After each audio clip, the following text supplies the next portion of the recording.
Ladies and gentlemen, welcome back to the Indie Zone podcast. My name's Kathy. If you have been following our podcast for any length of time, and certainly if you've been following it since its inception almost a year ago, you know that a major, if not the major concern that we have had here at the Indie Zone is the complete and utter, what appears to be ironclad shroud of secrecy that this case is cloaked with.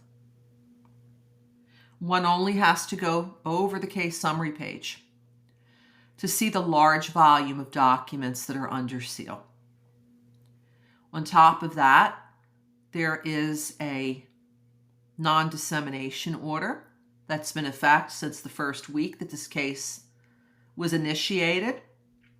That's been amended one or two times, that the media coalition attempted to, and unfortunately, in my humble opinion, were unsuccessful in setting aside, where absent that non-dissemination order, you might see law enforcement giving an interview on this high-profile case, or you might see once in a while defense counsel or the prosecutor holding a press conference to update the public, to reassure the public, if it's the state, that the sole and the correct perpetrator of these horrible, shocking atrocities that occurred at 1122 King Road was behind bars. Or if you're the defense, that it's the opposite, that the wrong person was arrested. We don't know as the public, because prior to the time of Mr. Kohberger's arrest, during the approximately 6.5 weeks that Moscow Police Department were the lead agency over this case, they released nothing. No 911 call, no transcript, no photographs of suspect vehicle 1, no photographs of activity around the house, nothing. So now we see, adding to the confusion, is that there were 4 subpoenas that were issued back on February 12th, 2025.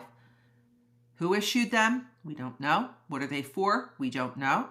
All we know is the scant bit of information that exists on the case summary page that tells us that, number 1, these are public documents because they have a PDF icon next to them, and number 2, that they were issued almost 3 weeks ago on the 12th of February. And now adding to the secrecy is that case summary page now shows on February 28th, 2025, that a 5th subpoena, this is a ducus tecum, which means it's for documents, was issued on Friday, the 28th of February, the last day that the docket was updated by the clerk of court of Ada County. Will this 5th subpoena also be withheld from the public?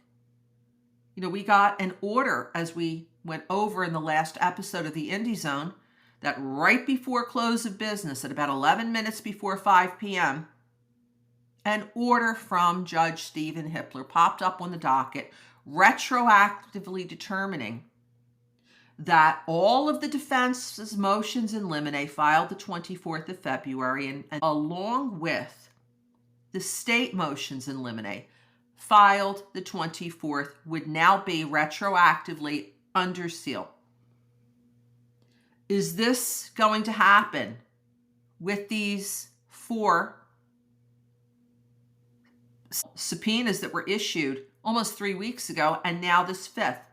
Time will only tell if these items, these subpoenas, will be released to the public in this highly mysterious case where the parties have been at odds with each other over so many things. But the one thing that they seem to agree on is that filings should be under seal in this case, and that there should be this non-dissemination, aka gag order.